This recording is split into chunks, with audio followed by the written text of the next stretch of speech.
এই মুহূর্তে আমার সঙ্গে যারা আছেন, আমাকে শুনছেন, তাদের সবাইকে ঈদ উল ফিতরের এবং বাংলা নববর্ষের অনেক অনেক শুভেচ্ছা। আপনারা জানেন যে আমি প্রায় 2 বছর পূর্বে চাকরি থেকে অবসর গ্রহণ করেছি। এই অবসরকালীন সময়ে আমি স্বেচ্ছাকৃতভাবে পাবলিক লাইফ থেকে দূরে নিরিবিলি জীবনযাপনের চেষ্টা করে আসছি। চাকরিকালীন সময় বিগত 2012 সাল থেকে 14 সাল পর্যন্ত আমি সোশ্যাল মিডিয়াতে একটি বিশেষ গোষ্ঠী কর্তৃক অবিরত এবং ক্রমাগত অপপ্রচার, এমনকি ব্যক্তিগত চরিত্র হননের অপচেষ্টার শিকার হয়েছে। সাম্প্রতিক পত্রিকান্তরে আমার এবং আমার পরিবারের বিরুদ্ধে কিছু খুবই আপত্তিজনক ও মানহানিকর অসত্য এবং বিকৃত সংবাদ প্রকাশিত হয়েছে। সেই সংবাদের সূত্র ধরে অন্যান্য কতিপয় আউটলেট একই ধরনের সংবাদ পুনরাবৃত্তিক্রমে পরিবেশন করেছে। তবে উল্লেখযোগ্য বিষয় এই যে দেশের মেইন স্ট্রিম অর্থাৎ মূলধারার প্রিন্ট এবং ইলেকট্রনিক মিডিয়া এই অসত্য এবং মানহানিকর বিকৃত সংবাদ পরিবেশনে তেমন কোনো আগ্রহ দেখায়নি। মূলধারার সেই সব প্রিন্ট এবং ইলেকট্রনিক মিডিয়ার সাংবাদিক বন্ধুগণের প্রতি আমার এবং আমার পরিবারের অনেক অনেক কৃতজ্ঞতা। আমার অবসর গ্রহণের প্রায় 2 বছর পরে আকস্মিকভাবে আমার এবং আমার পরিবারের বিরুদ্ধে এই ধরনের একটি মানহানিকর, অসম্মানজনক, অসত্য সংবাদ কেন পরিবেশিত হলো, আমি সেই আলোচনায় সচেতনভাবেই যাব না। তবে এর কারণ রাজধানীর সকল সাংবাদিক এবং সচেতন মহলের মুখে মুখে। আপনারা জানেন যে বিগত 14 বছরে প্রথমত ঢাকা মহানগরীর পুলিশ কমিশনার হিসেবে এই মহানগরীর সকল সম্মানিত নাগরিক বৃন্দকে আমার সেবা করার সুযোগ হয়েছে। তৎপরবর্তীতে ডিজি র্যাব হিসেবে এবং আইজিপি হিসেবে সমগ্র দেশবাসীকে সেবা প্রদানের আমি দুর্লভ সুযোগ পেয়েছি। এই জন্য আমি মহান আল্লাহ তাআলার দরবারে শুকরিয়া আদায় করি এবং সেই সঙ্গে বাংলাদেশ সরকারের মাননীয় প্রধানমন্ত্রী এবং সমগ্র জনগণের কাছে আমার বিনয় অবনত চিত্তে কৃতজ্ঞতা প্রকাশ করছি। আমি বাংলাদেশ পুলিশ সার্ভিসের জ্যেষ্ঠ পদগুলোতে একটানা 14 বছর এবং সব মিলিয়ে প্রায় 35 বছর সরকারি চাকরি করেছি। 1996-97 সালে আমি কসোভোতে শান্তিরক্ষী হিসেবে দায়িত্ব পালন করেছি। 2001-2000 সালে আমি আবার পুনরায় শান্তিরক্ষী মিশনে কাজ করেছি। তাছাড়া সরকার থেকে ছুটি নিয়ে আমি জাতিসংঘ সদর দপ্তর নিউ ইয়র্কে, যুক্তরাষ্ট্রের নিউ ইয়র্ক শহরে আমি 2009 এবং 10 সালে চাকরি করেছি। যেহেতু আমি পাবলিক এক্সচেকার থেকে ব্যয়িত অর্থে স্কুল, কলেজ, বিশ্ববিদ্যালয়ে পড়াশোনা করেছি, প্রায় 35 বছর রাষ্ট্রের বেতনভোগ কর্মচারী হিসেবে কর্তব্য পালন করেছি, সেহেতু ব্যক্তিগত দায়বদ্ধতার অবস্থান থেকে প্রকাশিত সংবাদের প্রেক্ষিতে প্রকৃত সত্য এবং তথ্য তুলে ধরা আর একটি নৈতিক তাগিদ আমি ভিতর থেকে অনুভব করছি। তাছাড়া এদেশের মানুষ যারা আমাকে পছন্দ করেন, ভালোবাসেন, সমর্থন করেন, তারা সহ যা আমার পরিবার, আত্মীয় স্বজন, বন্ধু বান্ধব, নিকট ও পরিচিত জন যারা এই ধরনের অসত্য এবং বিকৃত সংবাদের প্রেক্ষিতে ব্যক্তিগতভাবে আহত হয়েছেন, ব্যথিত হয়েছেন, হতাশ হয়েছেন, সংক্ষুব্ধ হয়েছেন, তাদের প্রতি সম্মান ও শ্রদ্ধা রেখে প্রকৃত সত্য এবং তথ্য প্রকাশের মাধ্যমে তাদেরকে আশ্বস্ত এবং তাদের বিশ্বাসের জায়গাটি সুদৃঢ় করার জন্য আমি এবং আমার পরিবারের পক্ষ থেকে আমরা মনে করি প্রকৃত সত্য তুলে ধরা খুবই জরুরি। আমার এই বক্তব্যের লক্ষ্য কাউকে পাল্টা আক্রমণ করা নয়, কোনো বিদ্বেষ ছড়ানো নয়। ইংরেজিতে যেটা বলে মাডস্লিঙ্গিং, সেটাকে আমরা সচেতনভাবে অ্যাভয়েড করতে চাই এবং আমার কথার পরিপ্রেক্ষিতে কথা নয়, আমরা সেটাকে অ্যাভয়েড করতে চাই। শুধুমাত্র নৈতিক এবং ব্যক্তিগত দায়বদ্ধতার প্রেক্ষাপটে আমি আমার কথাগুলো বলবো। আমরা প্রকাশিত 2 কিস্তি সংবাদের পুঙ্খানুপুঙ্খ পর্যালোচনা করেছি। এতে মোটামুটি সব মিলিয়ে 45টি তথ্য, অভিযোগ এবং অপমানজনক বক্তব্য সন্নিবেশিত আছে। তার মধ্যে 24টি তথ্য বা অভিযোগ সম্পূর্ণ মিথ্যে এবং কল্পনাপ্রসূত। 2টি বিষয়কে 7 বার পুনরাবৃত্তি করা হয়েছে এবং 2টি বিষয় তথ্যকে ভুল প্রেক্ষাপটে বিকৃতভাবে পরিবেশন করা হয়েছে। বাকি 10টি অভিযোগ বা তথ্যকে ফুলিয়ে ফাঁপিয়ে শুধু তিলকে তাল নয়, তাল গাছের ঝাড় সমেত তাল বানিয়ে ভুলভাবে উপস্থাপন করা হয়েছে। আমার জন্মশহর গোপালগঞ্জে 2014 সাল থেকে আমাদের পারিবারিক কৃষি খামার ও কৃষিতে বিনিয়োগ আছে। সে সময় থেকে 10 বছর ব্যাপী ধীরে ধীরে কৃষিক্ষেত্রে আমাদের পারিবারিক বিনিয়োগ এবং ব্যবসা চলে আসছে। প্রথমে সেখানে আমাদের পরিবার সদস্যগণ একটি ছোট মৎস্য খামার প্রতিষ্ঠা করে। সেই খামারের আয় থেকে আস্তে আস্তে ব্যবসা বৃদ্ধি হয়। পরবর্তীকালে মৎস্য খামারের পাশাপাশি সেখানে বিভিন্ন বনজ, ফলজ, ঔষধি ও মশলা জাতীয় বৃক্ষরোপণের মাধ্যমে ব্যাপক বনায়ন করা হয়। কৃষিক্ষেত্রে ব্যবসার জন্য শত শত কোটি টাকার প্রয়োজন হয় না, বা এই ধরনের শত শত কোটি টাকার বিনিয়োগের প্রয়োজন হয় না। এই যে প্রকল্প যেখানে রয়েছে সেখানে যে পরিমাণ ভূমির উল্লেখ করা হয়েছে সেটি কোনো ক্রমেই সঠিক নয়। সত্য এই যে সেখানে যে পরিমাণ টাকার জমি কেনা হয়েছে তার থেকে বেশি আমার পরিবারের ব্যাংক এবং অন্যান্য সূত্র থেকে ঋণ, লোন বা দেনা রয়েছে। এটি মূলত তাদের ব্যবসায়িক আয় এবং ব্যাংক এবং অন্যান্য সূত্র থেকে সংগৃহীত লোনের মাধ্যমে এই ব্যবসা প্রতিষ্ঠানকে তারা 2000 গড়ে তুলেছে। তাছাড়া এই জমির পরিমাণ এবং ব্যবসাতে নিয়োজিত সংশ্লিষ্ট জমির পরিমাণ এবং টাকার উৎস এই বিষয় সংক্রান্ত ট্যাক্স ফাইলে যথাযথভাবে সন্নিবেশিত আছে। সরকারি চাকরিজীবী হলেও আমার স্ত্রী এবং পরিবারের সদস্যদের এদেশের ব্যবসা বাণিজ্য করার সাংবিধানিক অধিকার রয়েছে। আমার সরকারি চাকরি কোনো মতেই এদেশে তাদের ব্যবসা বাণিজ্য করা বা সম্পত্তি অর্জনের ক্ষেত্রে বাধা হয়ে দাঁড়াতে পারে না। আমাদের দেশের সংবিধান এবং তাদের মৌলিক অধিকারের যে সুযোগ রয়েছে সে অনুযায়ী এটা কখনই তাদের কাছে কোনো ধরনের বাধা হতে পারে না। আমার স্ত্রীর পরিবার সম্পর্কে অত্যন্ত আপত্তিজনক মন্তব্য করা হয়েছে। তার পিতা বাংলাদেশের একজন পদস্থ সরকারি কর্মকর্তা ছিলেন, তার পরিবারের সদস্যবৃন্দ সমাজে প্রতিষ্ঠিত। আমার স্ত্রী বিগত 24 বছর ধরে তার ব্যক্তিগত ও ব্যবসায়িক আয়ের বিপরীতে সরকারকে ট্যাক্স প্রদান করে আসছে। আরও দুঃখের বিষয়, ক্ষোভের বিষয় এই যে বাংলাদেশের সংবিধান অনুযায়ী প্রত্যেক মানুষের ব্যক্তিগত গোপনীয়তার অধিকার রয়েছে, কিন্তু এই সংবাদ সমূহেতে আমার পরিবার সদস্যদের পাসপোর্ট, তাদের এনআইডি, তাদের টেলিফোন, তাদের ইমেইল নাম্বার এগুলোকে এক্সপোজ করে দেওয়া হয়েছে। ফলে তাদের ব্যক্তিগত গোপনীয়তা মারাত্মকভাবে লঙ্ঘিত হয়েছে।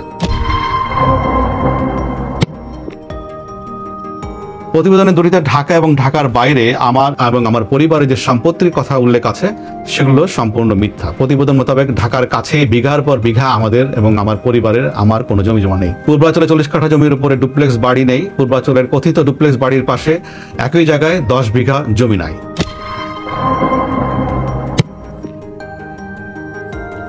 আমার 35 বছরের চাকরি জীবনে বেতন ভাতার যে কাল্পনিক হিসাব প্রকাশ করা হয়েছে সেটিও ভুল এবং খুবই অপমানজনক। প্রতিবেদন দাবি করা হয়েছে যে আমার অবসরের পর তথাকথিত থলের বিড়াল বেশি বেরিয়ে আসছে। এই ধরনের শব্দ প্রয়োগও খুবই আপত্তিকর। আমাদের পারিবারিক ব্যবসা 2014 সাল থেকে প্রতিষ্ঠিত হয়েছে এবং বিগত 10 বছর ধরে আমাদের পারিবারিক ব্যবসা প্রকাশ্যে এবং সর্বসম্মুখে পরিচালিত হয়ে আসছে।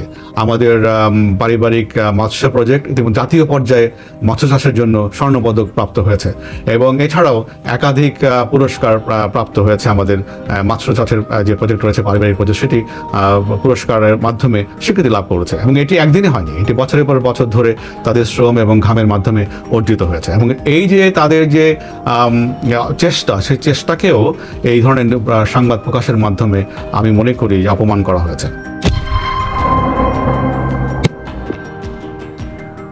গোপালগঞ্জ প্রজেক্টে 2টি কোম্পানির কথা উল্লেখ করা হয়েছে, যেখানে 20 কোটি টাকা, আরেকটিতে 5 কোটি টাকার অনুমোদিত মূলধনের কথা এভাবে উল্লেখ করা হয়েছে যেন সাধারণ পাঠক মনে করেন যে এই 2টি কোম্পানিতে আমাদের পরিবার 25 কোটি টাকা বিনিয়োগ করেছে। আসলে অনুমোদিত মূলধন আর পেইড আপ মূলধন, পরিশোধিত মূলধন এক জিনিস নয়। এখানে এই 2টা কোম্পানিতে ইভেন 1 কোটি টাকারও পরিশোধিত মূলধন নাই, অথচ এটা এমনভাবে বলা হয়েছে যেন 25 কোটি টাকা আমাদের পরিবারের পক্ষ থেকে 2টি কোম্পানিতে বিনিয়োগ করা হয়েছে। মূলত এই 2টি কোম্পানি প্রতিষ্ঠা করা হয়েছিল ব্যবসাকে সম্প্রসারণের জন্য। আমাদের পরিবার ওখানে যে বর্তমানে যে ব্যবসা করছে সেটাকে সম্প্রসারণ করতে চায়, কৃষিক্ষেত্রে বিনিয়োগকে সম্প্রসারণ করতে চায়, কারণ বাংলাদেশে এই মুহূর্তে কৃষিক্ষেত্রে বিনিয়োগ সময়ের দাবি। তো এটা নিয়ে পরে কোনো এক সময় কথা বলবো। তো আমরা যেটা বলতে চাই সেটা হচ্ছে মূলত 2টি কোম্পানি প্রতিষ্ঠা করা হয়েছিল আরও বড় আকারে ব্যাংক লোন নেওয়ার জন্য, কিন্তু ব্যাংক লোনের জন্য আবেদনও করা হয়েছিল, কিন্তু সে সময় করোনা প্রভাব এবং পরবর্তী সময় রাশিয়া ইউক্রেন ওয়ার, জাতীয় আন্তর্জাতিক অর্থনৈতিক মন্দা, বিভিন্ন কারণে এই ব্যাংক লোনের বা ব্যাংকের সংকোচন নীতির কারণে এই লোন স্যাংশন সম্ভব হয়নি। ফলে যেটা হয়েছে যে কোম্পানিগুলোর কথা বলা হয়েছে কোনোটি আজ পর্যন্ত ব্যবসাতেই আসেনি। তো এটি একটা নতুন কোম্পানি এবং ফাইন্যান্সে বা ফান্ডিং এর অভাবে এই কোম্পানিগুলো কিন্তু মূলত এই মুহূর্তে কোনো ব্যবসা করছে না। প্রকল্প এলাকার নাম বেনজিরের চক হিসেবে প্রতিবেদক দাবি করেছেন। এটিও আসলে প্রতিবেদকের নিজস্ব একটি আবিষ্কার, কারণ এই ধরনের কোনো চক বা বেনজিরের চক নামে কোনো জায়গা প্রকল্প এলাকায় নাই। প্রকল্প এলাকায় মিটার ছাড়াই বিদ্যুৎ সংযোগ দেওয়া হয়েছে বা ব্যবহার করা হচ্ছে এটিও মিথ্যা তথ্য। ওখানে রীতিমতো সরকারিভাবে অনুমোদন নিয়ে মিটার স্থাপন করে বিদ্যুৎ সংযোগ নেওয়া হয়েছে বৈধভাবে, এবং প্রতি মাসে নিয়মিত আমাদের পরিবার তাদের ব্যবসার জন্য যে বিদ্যুৎ খরচ হয় সেটির বিল পরিশোধ করে আসছে। এখানে চাপ ও ভয়ভীতি দেখিয়ে জমি ক্রয়ের কথা বলা হয়েছে, যেটিও আমি মনে করি এটা অসম্ভব কল্পনা। কারণ হচ্ছে এটি মাননীয় প্রধানমন্ত্রীর নিজ জেলা এবং প্রকল্প এলাকাটি মাননীয় প্রধানমন্ত্রী সংসদীয় আসন সন্নিহিত, এবং ফলে এই ধরনের একটা জায়গায় গায়ের জোরে বা ক্ষমতা দেখিয়ে বা অন্য কোনো ভাবে শক্তি প্রয়োগ করে জমি কেনার চিন্তা একটা অসম্ভব কল্পনা।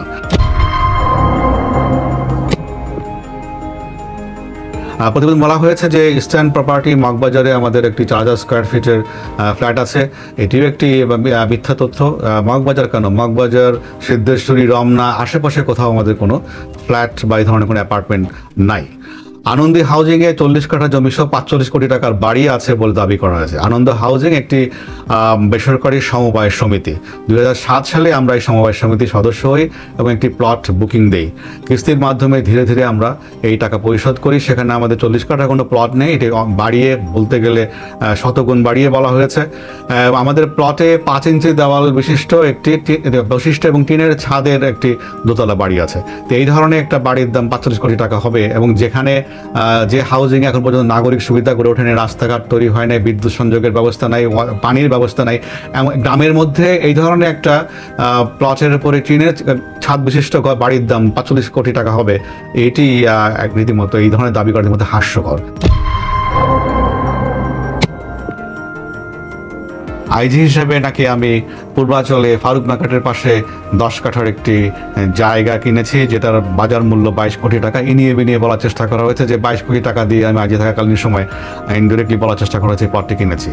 আমি আইজি কেন, ডিজি হিসাবে, কমিশনার হিসেবে কোনো মেয়াদেই আমি পূর্বাঞ্চলে কোনো প্লট কিনি নাই। 2001 সালে রাজু যখন সরকারিভাবে আবেদন আহ্বান করে, তখন আমি আবেদন করে সরকারি কোঠায় একটি 10 কাঠার প্লট বরাদ্দপ্রাপ্ত হয়েছিলাম, আজ থেকে প্রায় 23 বছর আগে, এবং সেটিও আমরা আমাদের পারিবারিক এবং নিজস্ব অর্থের প্রয়োজনের কারণে বিক্রি করে দিয়েছি। এই মুহূর্তে পূর্বাঞ্চলে আমাদের কোনো ধরনের কোনো জমি প্লট কিছুই নেই। রূপগঞ্জের নাওড়ায় আমাদের একটি 2 বিঘা জমির প্লট আছে, যার বাজার মূল্য 2 কোটি টাকা বলে সংবাদে উল্লেখ করা হয়েছে। রূপগঞ্জের নাওড়ায় এবং অন্যান্য কোনো ইউনিয়নে কোথাও আমাদের কোনো 2 বিঘার কোনো প্লট নাই। এটিও একটি সর্বাংশে মিথ্যা তথ্য। রূপগঞ্জে আমাদের কোনো জমি নাই এক্সেপ্ট আনন্দ হাউজিংয়ের, যেটি রূপগঞ্জ জেলা থানার মধ্যে অবস্থিত এলাকার মধ্যে, সেখানে একটা প্রোডাক্ট। তাছাড়া আমাদের অন্য কোথাও কোনো ধরনের কোনো জমি বা 20 কোটি টাকা মূল্যের কোনো সম্পত্তি আমাদের নাই। মেয়ের বিশ্রামের জন্য 3.5 কোটি টাকার ফ্ল্যাট কিনেছি বলে অভিযোগ করা হয়েছে। আমার মেয়ে, আমার জ্যেষ্ঠ কন্যা সবসময় আমার সরকারি বাসা থেকে তার বিশ্ববিদ্যালয়ে যাওয়া আসা করতো, তার জন্য কোনো বিশ্রামের জন্য বাড়ি কেনার কোনো প্রয়োজন আমরা কখনো অনুভব করিনি। বসুন্ধরাতে আমরা একটা আনফিনিশড ফ্ল্যাট আমরা কিনেছিলাম, পরবর্তী সময় বিভিন্ন কারণে আমাদের কাছে মনে হয়েছে যে এটা বসবাস উপযোগী নয়, এটাও আমরা খুব আগে সেটাকে বিক্রি করে দিয়েছি। সেই ফ্ল্যাটে নাকি একটা 50 লক্ষ টাকা দামের দরজা আছে, রেফারেন্স হচ্ছে, বরাত হচ্ছে বাড়ির দারোয়ান। তো বাড়ির দারোয়ান কিভাবে দরজার দাম জানলো, সেটাই হলো আমাদের একটা বিরাট প্রশ্ন। একটা দরজা সাধারণত 21 স্কোয়ার ফিট থেকে সর্বোচ্চ 32 স্কোয়ার ফিট কাঠ থাকতে পারে। যদি একটা সেই দরজার দাম 50 লক্ষ টাকা হয়, তাহলে একটা প্রতি স্কোয়ার ফিট কাঠের দাম পড়ে 2 লক্ষ টাকা। এটা এত মূল্যমানের পৃথিবীতে কোন কাঠ আছে আমাদের জানা নেই। এটাও একটি আমি মনে করি হাস্যকর, আমি মনে করি যে মিথ্যা, নির্জলা মিথ্যা সংবাদ, শুধুমাত্র চরিত্র হননের জন্য যেগুলো করা হয়েছে। আমাদের পরিবারের স্টক এক্সচেঞ্জে পোর্টফোলিও আছে, তাদের শেয়ার ব্যবসা রয়েছে, এবং সেই শেয়ার ব্যবসা অংশ হিসেবেই বেস্ট ওয়েস্টার্ন হোটেলে আমাদের 2 লক্ষ টাকার একটা প্রাইমারি শেয়ার রয়েছে, এবং যেটি মোট সেখানে শেয়ারের সংখ্যা হচ্ছে 35 কোটি 50 লাখ। তো 35 কোটি 50 লাখ শেয়ারের মধ্যে থেকে আমাদের কাছে 2 লক্ষ শেয়ার আছে, তাও প্রাথমিক শেয়ার অভিহিত মূল্যে, এবং সেটাকেও এমনভাবে উপস্থাপন করা হয়েছে যে এখানে বিশাল একটা ইনভেস্টমেন্টের বিষয়, যা আসলে সঠিক নয়। তাছাড়া দাবি করা হয়েছে যে পদ্মা ব্যাংকের শেয়ার কিনেছি আমরা, কানাডিয়ান বিশ্ববিদ্যালয়ের মালিকানা আমরা কিনেছি। পদ্মা ব্যাংকে আমাদের কোনো শেয়ার নাই, কানাডিয়ান বিশ্ববিদ্যালয়েও আমাদের কোনো শেয়ার নাই, কানাডিয়ান বিশ্ববিদ্যালয় এবং পদ্মা ব্যাংকের কোনো মালিকানা নাই, কোনো বিনিয়োগ কিছু নাই আমাদের। পদ্মা ব্যাংক একটি আর্থিক প্রতিষ্ঠান, সেখানে আমাদের ন্যূনতম ব্যাংক অ্যাকাউন্টও নাই। তো এটাও একটা একেবারে নির্জলা মিথ্যা কথা এবং এটির কোনো ভিত্তিহীন সংবাদ এখানে পরিবেশিত হয়েছে। দুবাইতে 100 কোটি টাকার হোটেল ব্যবসা, সিঙ্গাপুরে 1.5 কোটি টাকার সোনার ব্যবসা, থাইল্যান্ড এবং মালয়েশিয়াতে জমি কিনেছি মনে দাবি করা হয়েছে। দুবাইতে আমাদের 100 কোটি টাকার কোনো হোটেল ব্যবসা নাই, সঙ্গে সিঙ্গাপুরে আমাদের কোনো সোনার ব্যবসা নাই, এবং থাইল্যান্ড এবং মালয়েশিয়াতেও যে ধরনের গয়রহ কথা বলা হয়েছে যে জমি কিনেছি আমরা, এই ধরনের কোনো জমি আমাদের সেখানে নাই। দুবাইয়ের কেন্দ্রস্থলে কনকর্ড হোটেলে মোটা অঙ্কের শেয়ার রয়েছে মর্মে দাবি করা হয়েছে। আমরা দুবাইতে হোটেলে খোঁজ খবর করেছি। এই হোটেলটিতে কোনো শেয়ার মালিকানায় পরিচালিত হয় না। এটি একটি একক মালিকানাধীন হোটেল এবং আমরা জেনেছি, এবং এর মালিক হচ্ছে স্থানীয় একজন আমিরাতি। তো এটাও একটি মিথ্যা তথ্য। এখানে আমাদের কোনো, এই হোটেলের মালিকানায় আমাদের কোনো শেয়ার নেই। সিঙ্গাপুরের তথাকথিত নিজে জুয়েলার্সে আমাদের মালিকানা আছে, যেটি দাবি করা হয়েছে যে মোস্তফা সেন্টারের আশেপাশে কোথাও। এখানে এই ধরনের কোনো জুয়েলার্স আমাদের বা আমাদের পরিবার সদস্য পরিচালনা করে না, আমাদের মালিকও নয়, আমাদের কোনো বিনিয়োগও নাই। এটাও একটি সর্বাংশে মিথ্যা তথ্য এই সংবাদে অসৎ উদ্দেশ্যে পরিবেশিত হয়েছে। সোনালী ব্যাংক থেকে বিপুল অঙ্কের লোন নিয়ে বিদেশে পাচার করার অভিযোগ করা হয়েছে। পাচার নয়, লোন নিয়ে আমরা আমাদের গোপালগঞ্জ প্রজেক্টে ইনভেস্ট করেছি, বিনিয়োগ করেছি, এবং সেখানে বড় বড় সাইনবোর্ড লাগানো আছে যেটা সোনালী ব্যাংকের এখানে আমাদের ঋণ রয়েছে, এই ধরনের সাইনবোর্ড প্রকল্প লেখা রয়েছে। তো এটিও তার জানা সত্ত্বেও যে এটি এখানে লোন রয়েছে প্রকল্পে এবং লোন নিয়ে এই বিজনেস করা হচ্ছে, তারপরেও এটাকে আমি মনে করি যে অসত্যভাবে বিকৃতভাবে তথ্য উপস্থাপন করা হয়েছে, যে শুধুমাত্র আমার এবং আমার পরিবারের চরিত্র হনন করার জন্য এবং আমাদের অপমানজনক তথ্যের মাধ্যমে বিব্রত করার জন্য। সেন্ট মার্টিন এলাকায় বাগান দখল করা হয়েছে, নারকেল বাগান দখল করা হয়েছে উল্লেখ করা হয়েছে। সেন্ট মার্টিনে আদৌ কোনো নারকেল বাগান আছে কিনা সেটা আমাদের জানা নেই। আমরা বিক্ষিপ্তভাবে নারকেল গাছ আছে, আমরা যখন যারা সেন্ট মার্টিন দ্বীপে বেড়াতে গিয়েছেন তারা দেখেছেন সমুদ্র পাড় দিয়ে বিক্ষিপ্তভাবে নারকেল গাছ আছে, কিন্তু নারকেল গাছের একটা ঘন বাগান আছে, এটা বোধহয় আমি কখনো দেখি নাই, কয়েকবার গিয়েছি আমি, কিন্তু যারা সাম্প্রতিককালে গিয়েছেন তারাও নিশ্চয়ই আমার সঙ্গে একমত হবেন যে একেবারে নারকেলের বাগান নামে কোনো বাগান ওখানে আছে নিশ্চয়ই দেখেননি কেউ। আর এই ধরনের বাগান দখল নেওয়ার প্রশ্নই ওঠে না।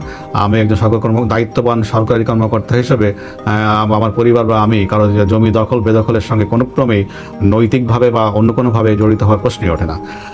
সেখানে বিভিন্ন দাগ নাম্বার উল্লেখ করে বিভিন্ন সম্পত্তির পরিমাণ উল্লেখ করা হয়, এগুলো যোগ করে দেখবেন, যোগ করা হয় 164.39%। কিন্তু দাবি করা হয়েছে যে আবার আরেক পাড়ায় যেখানে আমাদের 418% জমি রয়েছে।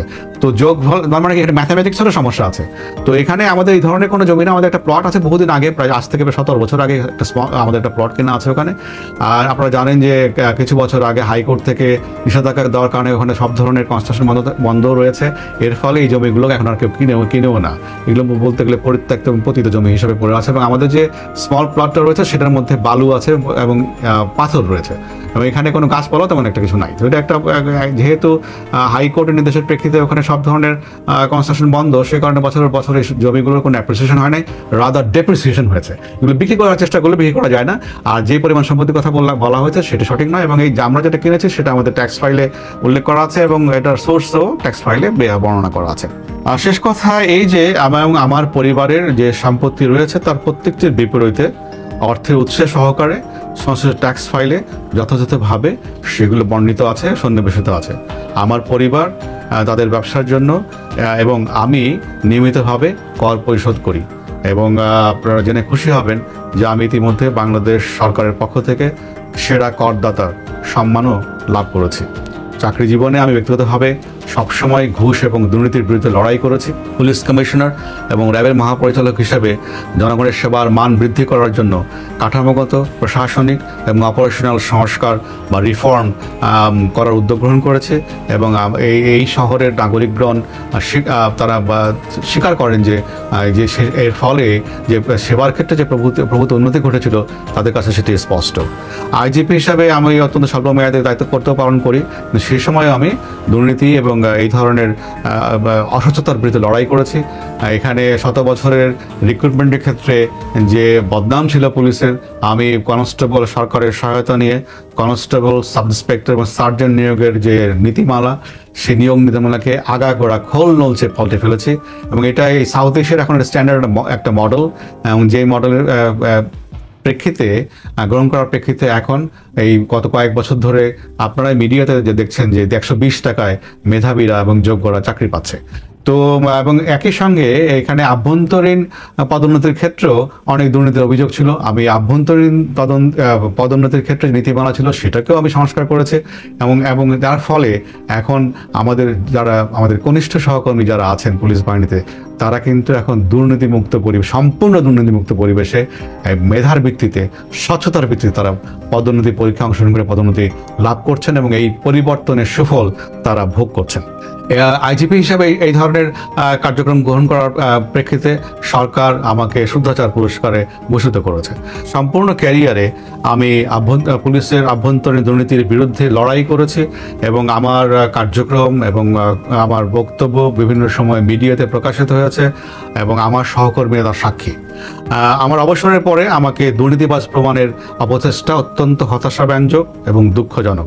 এই ধরনের অপপ্রয়াস কিন্তু ভবিষ্যতে যারা সৎ পথে স্বচ্ছতার সঙ্গে চাকরি করতে চান এবং জনগণের জন্য কাজ করতে চান তাদেরকে নিরুৎসাহিত করবে।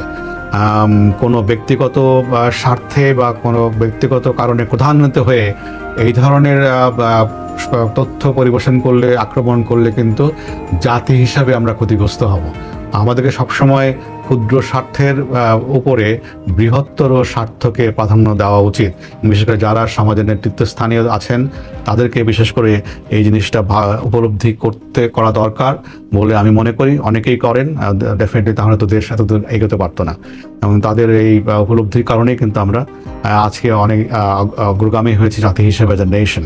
যে আমাদের পরিবারের এবং আমার যে সমস্ত সম্পত্তির, সহায় সম্পত্তির মিথ্যা বর্ণনা দেওয়া হয়েছে এবং যেগুলো আমি আজকে স্পষ্ট করেছি যে এই ধরনের কোনো সম্পত্তি বা তাদের বর্ণনা মতে, পত্রিকায় প্রকাশিত সংবাদের বর্ণনা মতে এই ধরনের কোনো সম্পত্তি যেগুলো বলেছি আমাদের নাই, যদি কেউ প্রমাণ করতে পারেন তাহলে আমার এবং আমার পরিবার হাসি মুখে সেই ব্যক্তিকে বা সেই গ্রুপকে আমরা সেই সম্পত্তি বিনা পয়সা লিখে দেব। আমি মনে করি যে আমার এই বক্তব্য থেকে সকল ধোঁয়াশা এবং কুয়াশা দূরীভূত হবে এবং আমাদের স্পষ্ট অবস্থান আমি মনে করি এর মাধ্যমে আমরা প্রকাশ করতে পেরেছি। আমি সবসময় আমার চাকরি জীবনে এদেশের সাধারণ মানুষ যারা আমাকে সমর্থন করেছেন, সহযোগিতা করেছেন, তাদের প্রতি কৃতজ্ঞতা প্রকাশ করছি। আজকেও এই দীর্ঘক্ষণ ধরে আমার কথা শোনার জন্য আপনাদের কাছে আমি কৃতজ্ঞ। আশা করি এর মধ্যে আমার এই বক্তব্যের মাধ্যমে, তথ্যগুলোর মাধ্যমে সকল ধরনের অস্পষ্ট দূরীভূত হবে এবং যারা সংক্ষুব্ধ হয়েছেন তারা বিষয়টা উপলব্ধি করতে পারবেন।